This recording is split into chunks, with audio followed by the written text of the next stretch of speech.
es qué está pasando en Brasil y dar alguna información de economía y mi experiencia política. Desde ahí busco analizar cuál es la situación que está pasando en Brasil, ¿no? Y cuáles, desde la economía y de la política, los desafíos que van a venir en ese país de acá adelante. Bueno, así que este es el nombre de la presentación. Bueno, muchas gracias por todos los que vinieron acá a escuchar.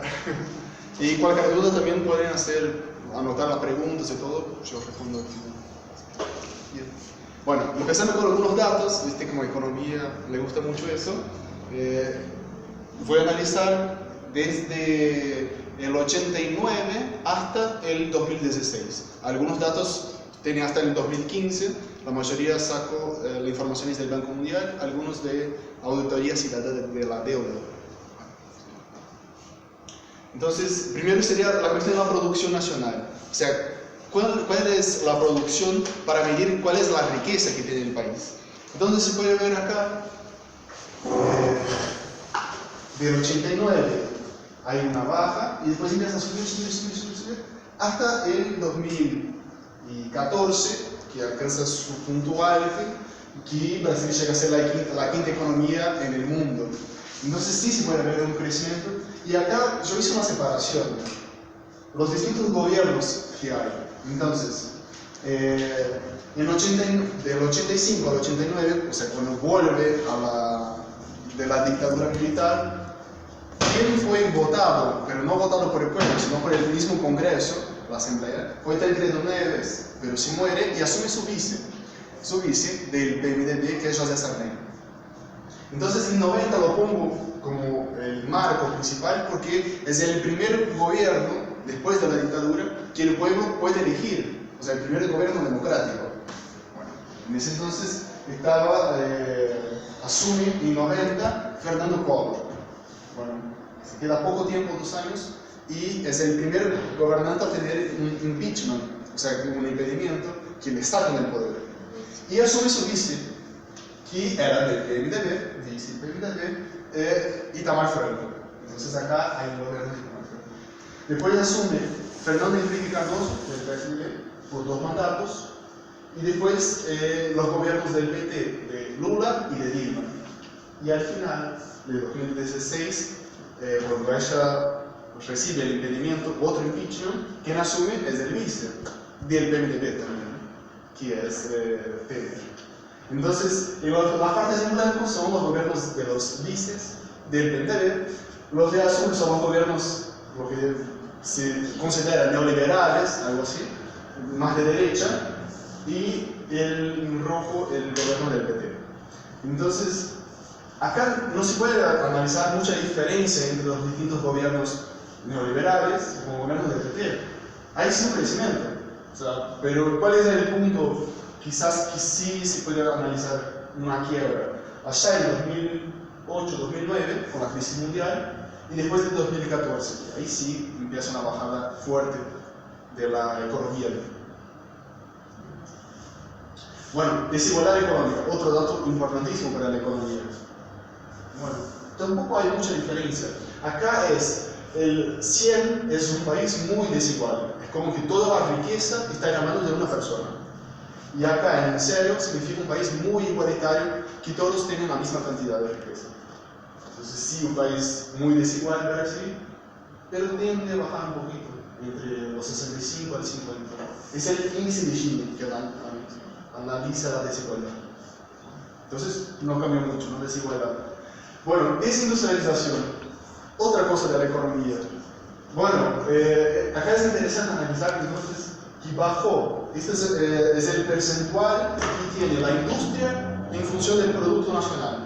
O sea, de toda la riqueza que se produce, cuánto se debe a la industria y cuánto se debe a otras cosas, como agricultura, como bancos.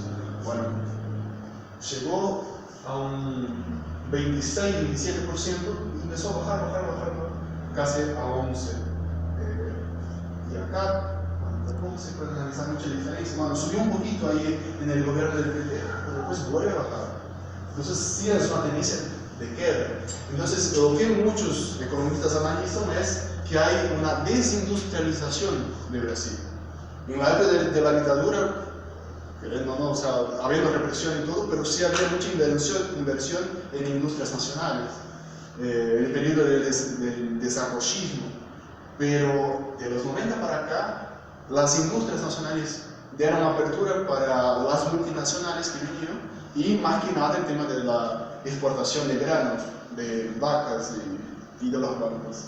Entonces esto, si podemos analizar desde los 90 hasta hoy, no hay un quiebre importante en los distintos gobiernos, sino más que nada una continuidad de esa desindustrialización que viene pasando, no solo Brasil, pero Latinoamérica como todo. Bueno, otra cosa, desinversión. O sea, esto es una medida en economía que se llama formación bruta de capital fijo. O sea, cuánto de la economía se vuelve a invertir en la economía. O sea, cuánto de la riqueza que se produce vuelve a fábricas, a máquinas. O sea, cuánto se reinvierte. Bueno, se puede ver igual una bajada de la desinversión. Entonces acá es más o menos una medida de cuánto la burguesía nacional o internacional tiene interés en el país, cuánto confía en el país. Entonces, bueno, acá en los gobiernos de derecha, contradictoriamente, no había mucha inversión, sube un poquito allá en los años 2008 hasta 2014, después vuelve a caer con fuerza. Bueno, se puede ver en todas estas medidas que cae con fuerza en el último periodo. O sea, después del 2014 hay un momento de recesión económica en Brasil. Una recesión que algunos dicen que es más fuerte que la de 1930. Entonces, es algo que afecta mucho en nuestra economía. Bueno, inversiones en salud. Este es el percentual de los gastos públicos. Va subiendo un poquito.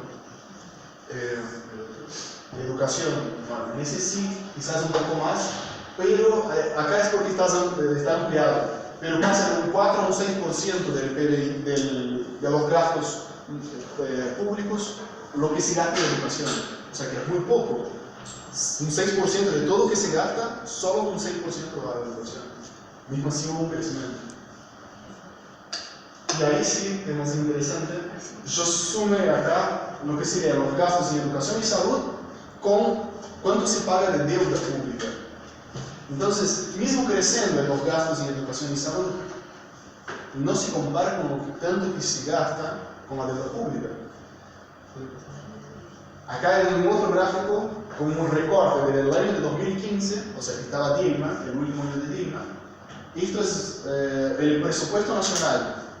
Un 42% se gastó de todo lo que ha recaudado el gobierno en interés y amortizaciones de la deuda. O sea, se pagó para los banqueros. Esto es 42% de todo lo que se gastó. El otro dato importante se dice previdencia social. O sea, es la jubilación, es el ANSES, que ahora quisieron hacer las reformas. Y bueno, los otros gastos, salud y educación, casi no aparecen. Es muy poco. Lo que se gasta mismo, casi mitad, es en deuda. Y otro análisis interesante de la economía es este, el desempleo. O sea, en los 90, con ese momento de desindustrialización, de apertura económica, bueno, hay un aumento fuerte del desempleo, será casi un 15%, y después va bajando a medida que la economía vuelve a recuperarse. Y después en 2014 sube con fuerza de nuevo, casi a los principios de los 90. Bueno, analizando todo esto, ¿hubo un golpe o no?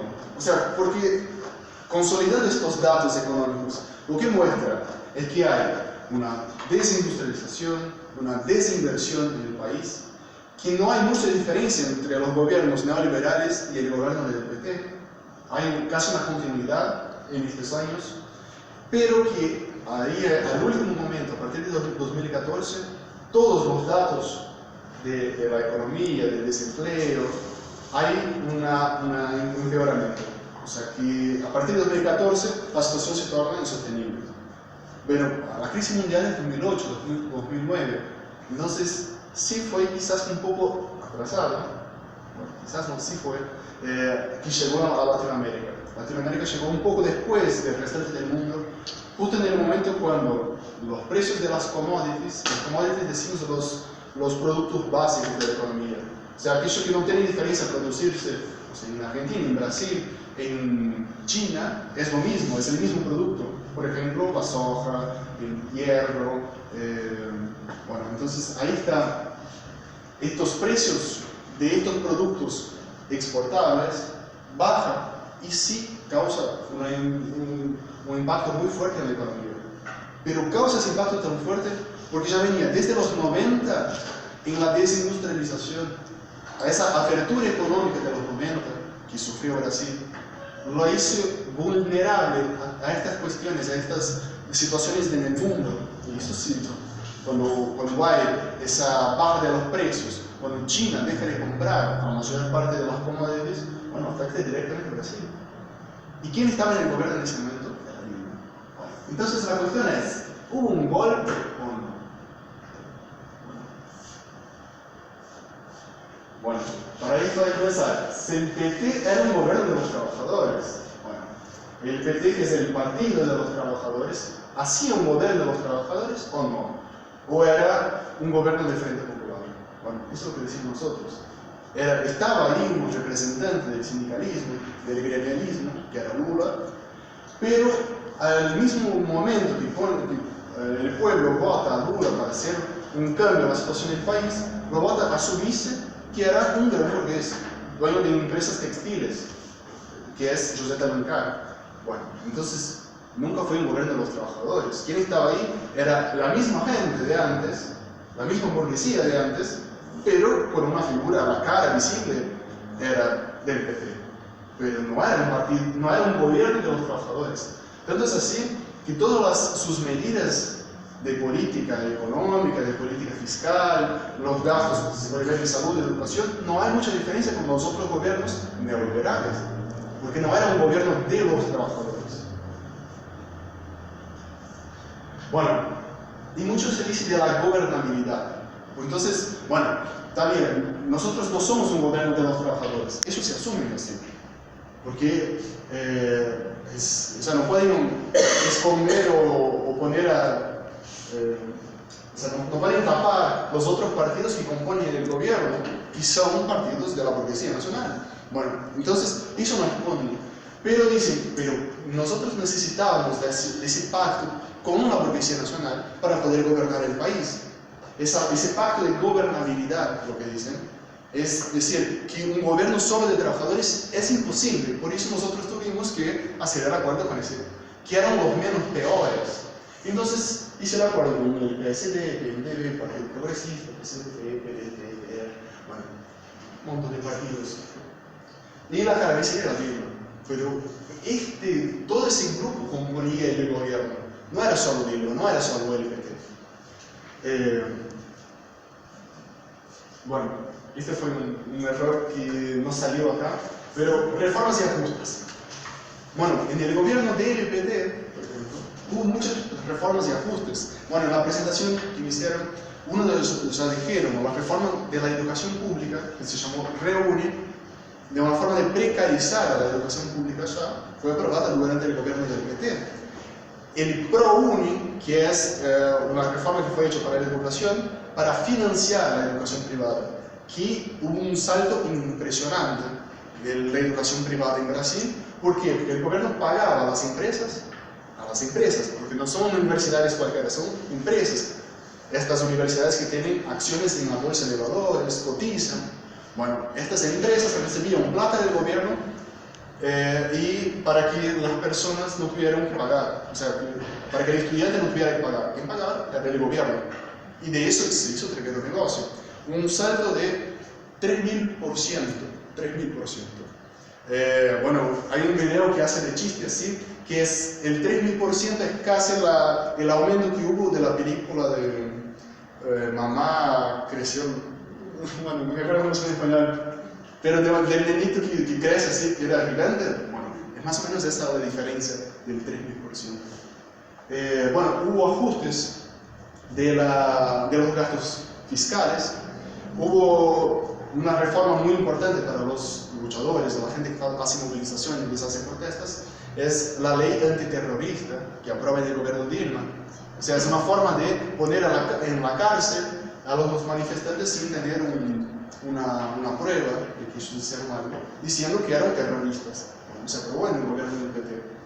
Eso, entre muchas otras cosas que se puede ver entonces, que tampoco hay mucha diferencia. Bueno, reforma de la jubilación, también. Bueno, y en las elecciones de 2014. Bueno, en 2014 ya se venía esa situación complicada en la economía. O sea, ese punto de quiebre que nosotros vimos en los gráficos económicos. Entonces, lo que decía Dilma, ahí en las elecciones, en la campaña, era más o menos lo que pasó acá en Argentina, cuando estaba Scioli y Macri. Que Scioli decía que con Macri la situación va a se tornar peor, porque él va a cortar todos los avances sociales que se hizo durante el gobierno. Bueno, Dilma hizo lo mismo, diciendo que si asumía el otro, que era Neves, del PSDB, iba a ser un gobierno neoliberal, iba a llevar adelante privatizaciones, íbamos a perder todas las conquistas que se dan. Bueno, entonces la gente, al contrario de Argentina, dijo sí, nosotros votamos en Dilma. Y ella asumió por segunda vez. Ella ganó las elecciones. Fue muy cercano, pero ganó. Bueno, al mes que ganó, siguió aplicando las reformas. Aplicó un ajuste como una medida provisoria y sacaba el bis pasante, que era un derecho de los trabajadores que tenían mucho tiempo trabajando. Entonces trabajaba 5 años y tenía una plata guardada y podía sacar del banco. Bueno, pues sacó eso y dificultó el acceso al seguro de desempleo. Eso al mes. Y después siguieron los ajustes, siguieron la represión en el mundial, por ejemplo. Entonces, los sectores que ya venían en las calles ahí desde 2013 vieron, bueno, nosotros pusimos a Dilma para evitar que pasaran estas cosas, pero con ella sigue pasando. O sea, entonces es toda una mentira lo que dijo ella. Y más importante de las elecciones es que quien votó en Dilma, votó Dilma y Temer. Temer era el vice de Dilma. Entonces vino como el par, no fue esa acá. Bueno, y a diferencia del gobierno Lula, que el par, el vice, era de la burguesía nacional, de la industria textil, Temer no era un burgués, era un político de carrera. Fue presidente de la Cámara de Diputados y estuvo metido en todo ese tema de corrupción. Él era uno de los jefes de la corrupción. Y cuando tuvo que salir de la Cámara para asumir como vice de Dilma, puso a Eduardo Cunha, que ahí sí, como ya venía más debilitado, hoy está en la cárcel, se perdió millones que tenía en cuentas en la Suiza, pero es el discípulo de Temer. Entonces, ahí Dilma puso la persona que le iba a sacar. ¿Sí? Bueno, entonces, más que un golpe al gobierno de Dilma, o un golpe a la democracia, o un golpe al gobierno de los trabajadores, como algunos dicen, porque de hecho fue un golpe al pueblo, porque ella mintió en la campaña y la gente no quería más a ella ahí. Eso es lo que pasó. La gente fue a la calle diciendo, no queremos más Dilma, no queremos más estos ajustes, estas reformas. Y entonces salieron a las calles. Bueno, ¿cuáles son entonces los desafíos que se vienen? Porque en 2016 lo que pasa es que hay una reacomodación de la burguesía nacional diciendo, bueno, el gobierno ya no consigue aprobar todas las reformas que tiene por delante porque el pueblo está en contra de ese gobierno. Entonces, ¿qué se hace? Bueno, ponemos otro que sí va a llevar adelante estas reformas que la burguesía nacional necesitaba. Esa burguesía nacional que venía a bajar sus tasas de interés, como mostraba ahí en la economía. Bueno, entonces había que poner un gobierno que representara directamente los intereses de esa burguesía nacional y que lo hiciera rápidamente las reformas. Entonces lo ponen a Temer. A partir de 2016, la forma como se dio eso fue de un impeachment, o sea, fue del Congreso Nacional votando para sacar a Dilma, con la excusa de una pedalada fiscal. Es un acto contable de sacar una plata que tenía ya en el banco público para, bueno, gastos en educación, dice. Entonces, bueno, no podía sacar, no podía hacer esa maniobra contable. Y por eso la sacaron, eso fue la excusa. Bueno, la sacaron y aprobaron la ley diciendo, bueno, ahora sí se puede. Entonces ahora ya se puede pedalar, antes no se podía, ¿no? Bueno, ¿cuáles son los desafíos? Desde 2013, como vimos en la película de junio, la gente ya no está más parada, ya no está más bunda mole, ¿verdad? Pancho, ahí, claro, la gente sale a la calle ahora, la gente no está más callada. Ya se hacen protestas, ya se hacen manifestaciones, ya se hacen marchas.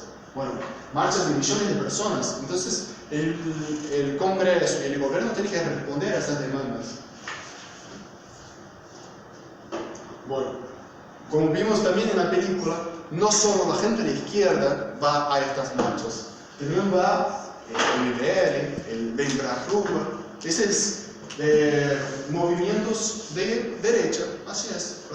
Lo ponen una cara de juventud, lo ponen, sí, pero es parte de lo mismo. Bueno, acabo de poner una fotito del presidente del MBL que está ahí, que es un joven, ¿sí? Pero está metido con Cunha y con todos los otros gobernantes de la vieja tradición. Bueno, entonces sí aparecen también movimientos y marchas y protestas de la derecha, ¿sí? Y fue justamente lo que el gobierno del PT sufrió bastante con estos movimientos de derecha.